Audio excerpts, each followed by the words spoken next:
Hey everyone, welcome back to the Deep Dive. Today we are tackling a topic that I think is going to resonate with a lot of you out there, especially if you're thinking about starting a business, or maybe you're in those early stages of launching a startup. We're going to be diving deep into the wild world of startup pitfalls, specifically those that are most prevalent in 2025.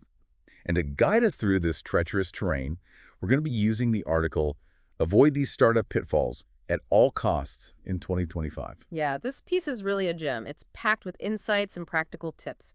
So we're going to be breaking down those key takeaways and offering you some actionable strategies to help you avoid those common and sometimes fatal mistakes that many startups make. Okay, so let's jump right in. The first pitfall that really stood out to me in this article was this whole idea of waiting for perfection. I think it's something that a lot of us struggle with. hmm You want everything to be just right before we launch. But the article makes a really compelling case for why this can actually be detrimental to your success. In the fast-paced, ever-evolving landscape of 2025, speed is key. And while you're meticulously polishing every tiny detail of your product or service, someone else could be out there launching a similar idea and capturing that early market share. Right, so it's kind of like a runner at the starting line. They're so focused on getting their shoelaces tied perfectly that they miss the starting gun and everyone else is already sprinting ahead. Exactly. That's a perfect analogy. The article emphasizes the importance of what's called a minimum viable product, or MVP for short. MVP. Okay, I'm hearing that term more and more these days, but Yeah. can you break it down for us? What exactly does it mean in the context of launching a startup? An MVP is essentially a stripped down version of your product. It includes only the core features that are absolutely essential to deliver value to your users. So it's not about launching a half-baked product. It's about launching a product that solves a specific problem or meets a core need in its simplest form. So give us an example. Okay, let's say you're developing a language learning app. Your MVP might include basic vocabulary lessons and grammar exercises, but it wouldn't necessarily have all the bells and whistles like personalized learning plans or interactive games or a sophisticated progress tracking system. I see. So you launch that bare bones version, you get it out there, you start gathering feedback from your early users, and then you iterate and add features based on their input. Exactly. It's about getting your product into the hands of real users as quickly as possible so you can start gathering valuable data and insights and refine your product based on actual user feedback. So it's about being agile and responsive to the market. Precisely, it's about embracing the idea that done is better than perfect in the early stages of a startup. Okay, so we've talked about the importance of launching early and iterating. But that brings us to another crucial pitfall that the article highlights, which is not truly understanding your audience. This is a big one. A lot of entrepreneurs make the mistake of assuming they know their target market, when in reality they've only scratched the surface. So it's not just about defining your audience by basic demographics, like their age, location, or income level. It goes much deeper than that. It's about understanding their psychographics, their values, their motivations, their fears, their aspirations. It's like knowing that someone loves coffee is one thing, but understanding why they love it. Is it the ritual, the taste, the caffeine kick? That's where you really gain valuable insights. Exactly. It's about digging beneath the surface and really getting to know your customers on a deeper level. Okay, so how do you actually do that? How do you gather that kind of in-depth information about your target audience? There are a number of strategies you can use. The article mentions joining niche online communities where your target audience hangs out. So like Facebook groups or Reddit forums or industry-specific platforms. Exactly. Those are great places to observe conversations, see what people are talking about, what their pain points are, what they're looking for in a solution. And you can also use surveys and polls to gather direct feedback from your target audience. Absolutely. Surveys are a great way to get quantitative data, while polls can be a quick and easy way to gauge sentiment on a particular topic. So it's about using a mix of qualitative and quantitative research methods. Exactly. And another valuable strategy is to analyze reviews of your competitors. So you can see what resonates with their customers and what doesn't. Exactly. You can learn a lot from both the positive and negative feedback that your competitors receive. This all makes a lot of sense, but it also sounds like a lot of work. It is an investment of time and effort, but it's an investment that will pay off in the long run. The more you understand your audience, the better equipped you'll be to create products and services they truly love and value.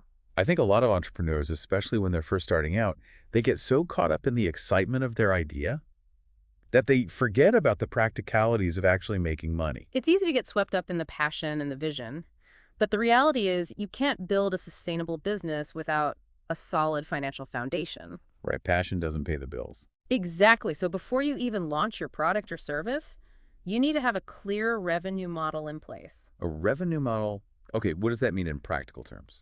It means determining how your business will actually generate revenue. Will you sell physical products, offer services, create digital products like online courses or ebooks, or maybe utilize a subscription model? There are many different revenue models out there. Right, so it's about choosing the one that aligns best with your product, your target market, and your overall business goals. Exactly. And it's also important to think about pricing.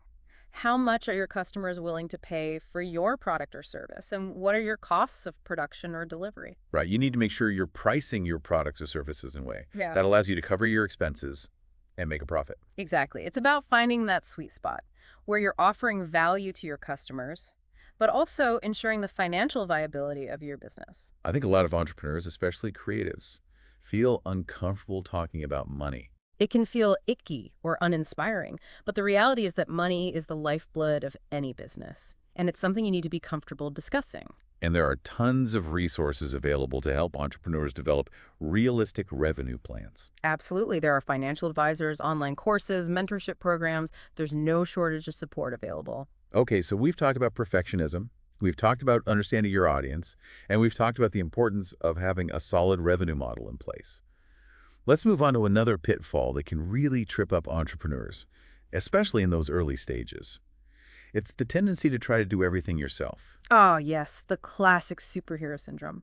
Wanting to be the one-person show, handling every single aspect of the business. I think a lot of us, especially solopreneurs, are guilty of this. It's a common trap, but it's a trap that can lead to burnout, overwhelm, and ultimately hinder the growth of your business. So what's the antidote? Delegation and automation. Delegation. Okay, I get that in theory, Yeah, but it can be hard to let go of control, especially when you're so passionate about your business. I understand, but think of it this way. By delegating tasks that are outside of your core strengths, or that can be done more efficiently by someone else, you're freeing yourself up to focus on the things you do best, the things that really move the needle for your business. Okay, so it's about working smarter, not harder. Exactly. And it's also about building a team that can support you as your business grows. But what about automation? That still feels a bit futuristic to me. It might sound complicated, but it's actually quite simple. Think of it as setting up systems that do the heavy lifting for you. Okay, can you give us an example? Sure, let's say you're spending hours each week responding to customer inquiries. You could automate a lot of those responses using a chatbot or a series of pre-written email templates. So it's about finding ways to streamline your operations. Exactly. And there are tons of tools and platforms available to help you automate everything from social media posting to email marketing to bookkeeping. So it's not about replacing human connection, but rather freeing up your time and energy so you can focus on the things that really require that personal touch. Precisely. And that leads us perfectly to the final pitfall we're going to be discussing in this part of our deep dive. And that is ignoring marketing and sales. You can have the most incredible product in the world, but if no one knows about it, it's not going to matter. It's like that saying, build it and they will come. It just doesn't work that way, does it? Especially not in the crowded marketplace of 2025. So how do you make sure your product or service doesn't get lost in the noise? That's a great question, and it's one that we're going to delve into in more detail in the next part of our deep dive. So stay tuned for that. But for now, I'm curious to know what stood out to you the most from this initial exploration of startup pitfalls. What's really struck me is how interconnected these pitfalls are. They're not isolated challenges, but rather facets of a larger puzzle. And the key to solving that puzzle lies in having the right mindset. Mindset? Okay, I like that. What do you mean by the right mindset for a startup entrepreneur? It's a mindset of continuous learning adaptability and a willingness to embrace imperfection. Embrace imperfection. I think that's a key takeaway, Yeah. especially in the fast-paced world of startups. It's about knowing that you're not going to get everything right on the first try, and that's okay. It's about being willing to experiment, to learn from your mistakes, and to pivot when necessary. It's about embracing the journey, knowing that there will be bumps along the way, but trusting yourself to figure it out. Exactly, and with the right guidance and support, you can turn those bumps into opportunities for growth and innovation. Well said. I think that's a great note to end on for this part of our deep dive. We'll be back in part 2 to dive deeper into those marketing strategies and arm you with the tools you need to get your startup noticed. Until then, keep those entrepreneurial spirits high. Absolutely. And remember, the journey of 1,000 miles begins with a single step. So take that first step today and keep moving forward. Well, we're picking up right where we left off. Yeah. Diving deeper into these startup pitfalls and more importantly, how to actually sidestep them. Because let's be honest, it's one thing to understand the problem, but it's a whole other ballgame to actually implement solutions. Yeah, you got that right. It's like having a toolbox full of shiny tools, but having no idea how to use them. Exactly. Yeah. So let's get practical. We talked about the danger of waiting for perfection and the power of launching a minimum viable product. But how do you actually determine what should be included in that MVP? Well, it all starts with understanding the core value proposition of your product or service. So what is the one essential problem that your product solves? What is the key benefit it offers to your users? Okay, so it's not about cramming every possible feature into that initial launch, but rather identifying that must-have element that makes your product stand out. Think about it like this. If you were building a car, your MVP wouldn't include luxurious features like heated seats or a top-of-the-line sound system. It would focus on the essentials of functioning engine wheels, brakes, and steering, the things that allow the car to move from point A to point B. I like that analogy. So once you've identified that core value proposition, how do you go about building a basic version of it without sacrificing quality? It requires a ruthless prioritization of features. You need to ask yourself, what absolutely needs to be included in this first version to deliver a viable user experience? What can be added later? So it's about being strategic and making tough decisions. Absolutely. And remember, your MVP is not set in stone. It's a starting point. As you gather feedback from those early users, you can iterate and add features to enhance the product and meet those evolving needs. So launch early, gather feedback, and iterate, connect. Got it. Now let's shift gears to the next pitfall. Not truly understanding your audience. We talked about the importance of going beyond basic demographics and really digging into their psychographics. But how do you actually put that into practice? One powerful technique is creating buyer personas. Buyer personas. Essentially, these are fictional representations of your ideal customers. They're based on research and data, and they paint a detailed picture of who your target audience is, what their motivations are, what challenges they face, and what they're looking for in a solution. So it's like creating a character sketch of your ideal customer, right? Precisely. Give them names, ages, occupations, hobbies, even a picture if it helps. The goal is to make them feel real so you can step into their shoes and see the world from their perspective. Got it. So you're not just thinking about your customer as a statistic, but as a real person with real needs and desires. Exactly. And once you have these buyer personas, you can use them to inform every aspect of your business, from product development to marketing to customer service. It's like having a cheat sheet for understanding what makes your customer tick. Precisely. For example, let's say one of your buyer personas is a busy working mom who values convenience and efficiency. When you're designing your product, you might prioritize features that save her time or make her life easier. When you're creating marketing materials, you might use language that speaks to her need for convenience and stress-free solutions. So it's about aligning your entire business strategy with the needs and desires of your target audience. Exactly. The better you understand your customers, the better equipped you'll be to create products and services they truly love and value. Okay, so we've covered perfectionism and audience understanding. Now let's move on to the third pitfall. Not thinking about profitability from the get-go. How can listeners actually ensure they have a solid revenue plan in place before they start scaling? Well, it's about asking the tough questions early on. How much does it cost to produce your product or deliver your service? What is your target market willing to pay? What are your overhead costs? Right, because passion doesn't pay the bills. Exactly. It's not just about generating revenue. It's about generating enough revenue to cover your expenses and make a profit. And this might involve making some difficult choices. Maybe you need to adjust your pricing strategy, reduce your overhead costs, or explore alternative revenue streams. I think this is where a lot of entrepreneurs get stuck. Yeah. It can be daunting to face these financial realities, especially in the early stages when everything feels so uncertain. It's understandable to feel overwhelmed, But remember, you don't have to figure it all out on your own. There are tons of resources available to help you, from financial advisors to online courses to mentorship It's programs. about seeking support and guidance rather than trying to go it alone. Absolutely. And don't be afraid to experiment and adjust your approach as you learn and grow. The key is to stay focused on your financial goals and make informed decisions that support the long-term sustainability of your business. Okay, financial realities acknowledged. Moving on to pitfall number 4, which is try and do everything yourself. I mean, we've all been there, right? Feeling overwhelmed, burning the candle at both ends, trying to wear all the hats. Oh, it's the classic entrepreneur trap. But as the article emphasized, delegating tasks and embracing automation are essential for sustainable growth. Yeah, delegation makes sense in theory, but it can be hard to let go of control, Yeah. especially when you're so passionate about your business. I hear you, but think of it this way. By delegating tasks that are outside of your core strengths, or that can be done more efficiently by someone else, you free yourself up to focus on the things you do best, the things that only you can do. Okay, I'm starting to see the light. But what about automation? It still feels a bit futuristic to me. It might sound complicated, but it's actually quite simple. Think of it as setting up systems that do the heavy lifting for you. For example, let's say you're spending hours each week responding to customer inquiries.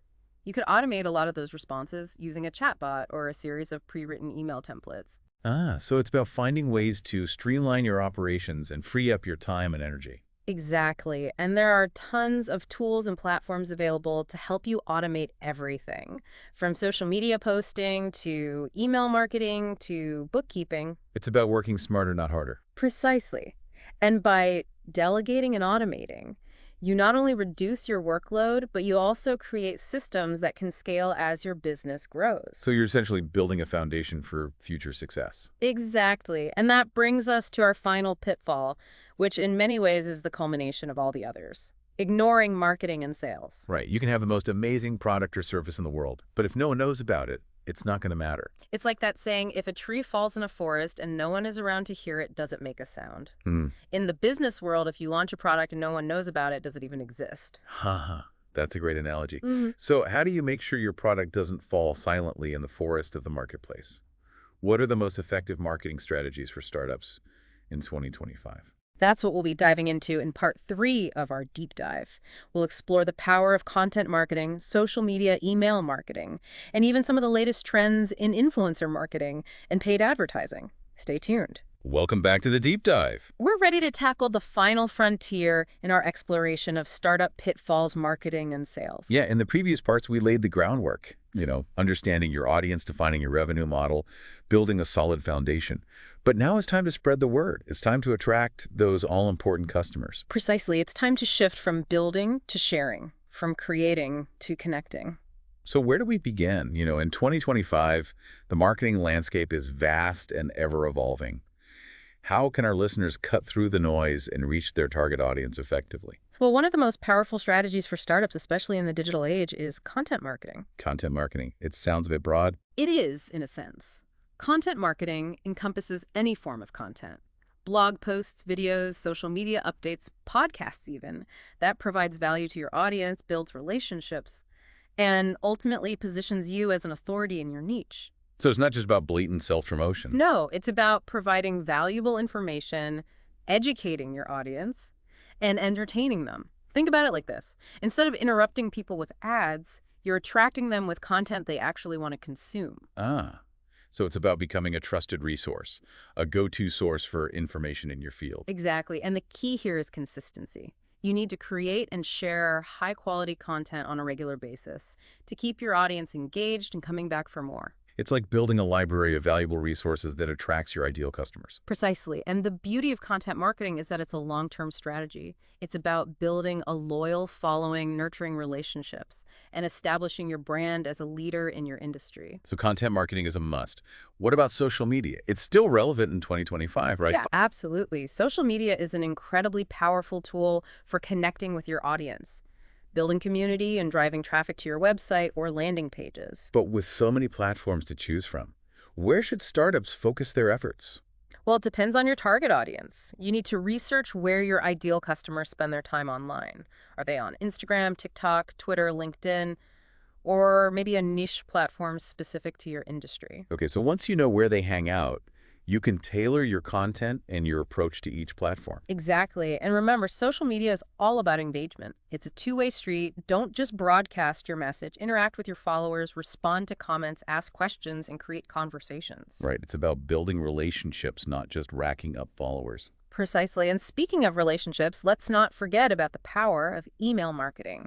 Email. It's still going strong in 2025. Absolutely. Email marketing allows you to communicate directly with your audience, build a loyal following, and promote your products or services in a personalized and targeted way. But how do you build an email list in the first place? Offer something valuable in exchange for their email address. It could be a free ebook, a discount code, exclusive content, or access to a webinar.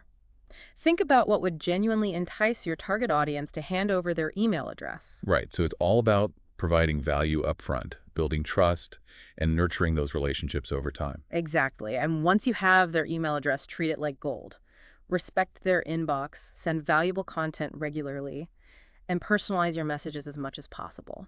So we've covered content marketing, social media, and email marketing. What about paid advertising? Is it worth exploring for startups? Paid advertising can be a powerful tool for reaching a wider audience and generating leads quickly, but it's important to approach it strategically. So it's not just about throwing money at ads and hoping for the best. No, it's about understanding your target audience, defining your goals, and choosing the right platforms and ad formats for your business. It's also crucial to track your results, carefully measure your return on investment, and make adjustments as needed. Right. And with the advancements in AI and machine learning, paid advertising is becoming even more targeted and sophisticated, so it's definitely worth exploring. But with a clear strategy and a willingness to test and refine your approach. Absolutely. And don't forget about the power of influencer marketing. Influencer marketing, still a thing in 2025. I thought that was so 2020. It evolved for sure, but it's definitely not going anywhere. Influencers have built massive audiences and loyal followings, and partnering with the right influencer can give your startup instant credibility and exposure to your target market. Okay, but it's important to choose influencers who align with your brand values, right? And who have an authentic connection with their audience. Exactly. Don't just chase big numbers. Focus on finding influencers who genuinely resonate with your target market and who can effectively promote your product or service. So it's about finding those trusted voices who can amplify your message. Yeah. And introduce your brand to a wider audience. Precisely so, as you can see. The marketing landscape in 2025 is diverse and dynamic. But with a strategic approach and a willingness to experiment and adapt, you can find the right mix of strategies to reach your target audience and achieve your business goals. It's about being creative, being persistent, and staying ahead of the curve. Absolutely. And remember, the most important factor in your marketing success is the value you provide to your audience. If you focus on solving problems, building relationships, and delivering exceptional experiences, the customers will follow. Exactly. And that brings us to the end of our deep dive into avoiding startup pitfalls. We've covered a lot of ground in this deep dive, exploring everything from the dangers of perfectionism to the importance of understanding your audience, building a solid revenue model, embracing delegation and automation, and mastering the art of marketing and sales. It's been a comprehensive journey through the essential elements of building a successful startup in 2025. And we hope you found it valuable, insightful, and inspiring. Remember, starting a business is an adventure, a journey filled with challenges and rewards. And by learning from the mistakes of others, embracing a growth mindset, and staying focused on your goals, you can navigate the pitfalls, seize the opportunities, and build a thriving business that makes a real impact. So go forth, entrepreneurs. Take what you've learned, apply it to your own journey, and make your mark on the world. We'll be here to cheer you on every step of the way. Until next time, keep those entrepreneurial spirits high and those innovative minds buzzing. This is The Deep Dive signing off.